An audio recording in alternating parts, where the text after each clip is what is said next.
This week I'm going to talk about race. Another big giant white feminist. Oh, they're going to be training you to be racist, is it? I realised that I was white. Or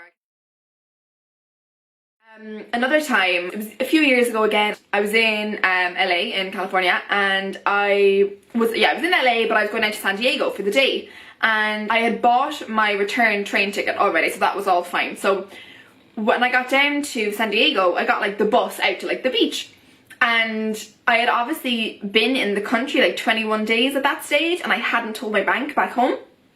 So they obviously have this thing whereby if you're in a country 21 days, the card stops working, and like because they think that maybe it's been stolen or something. So I was in San Diego on my own, out at the beach with no cash on me, and my card stopped working, and I was like, oh my god, how am I gonna get back to LA? And like it was, thank god I had my return train ticket, that was fine, but I was like, I need money to get the bus from the beach back to San Diego City. And as well, I'm going to need it when I get into LA to get back to where I'm staying. And bear in mind now, I had no cash and I was completely alone.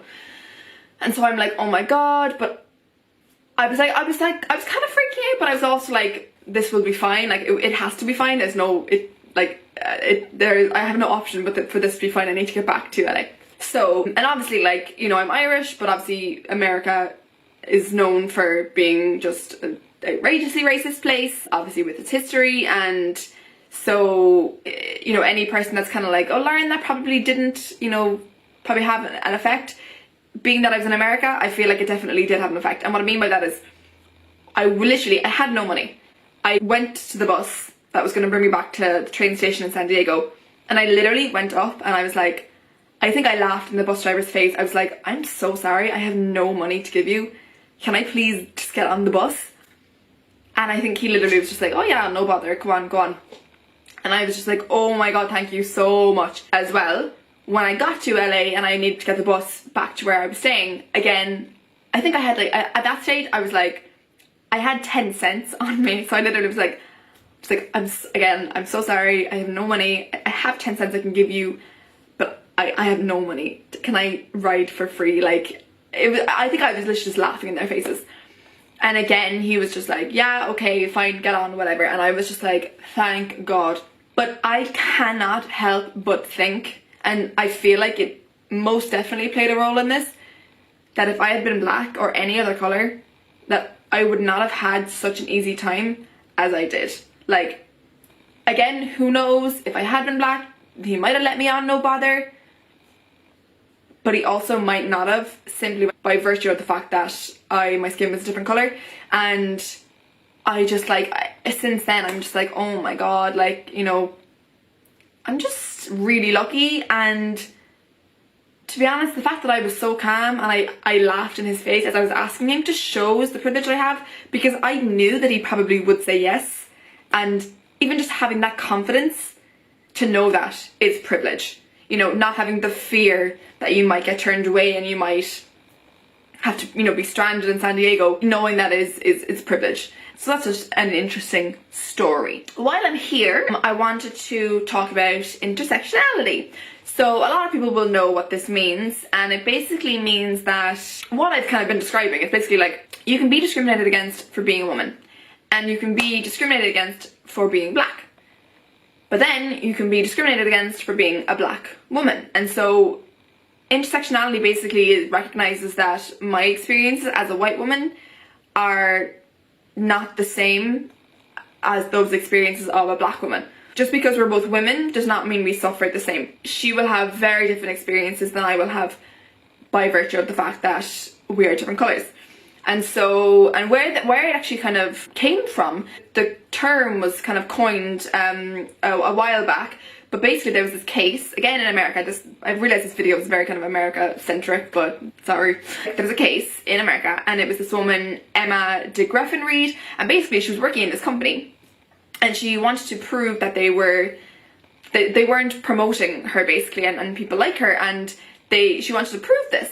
She was a black woman, and so she basically took it to court, and the court looked at the company's policies and the way their hiring practices, and they realised that they weren't discriminating against black people, and they realised that they weren't discriminating against women. And so she was about to lose the case because, I think she actually did lose the case, because they weren't discriminating against black people and they weren't discriminating against women.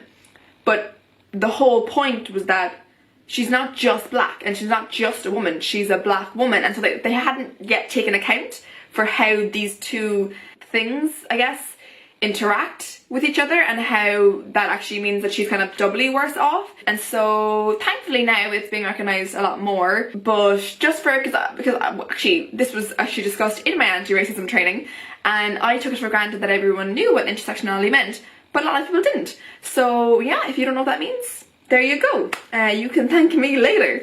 And I think like one of the ways in which, you know, obviously kind of white man is a lot of the time seen as the standard, but I think white women can also be guilty of this, and this is something I really don't want to have in my videos. I really want to, as much as I can, talk about the experiences of all kinds of women.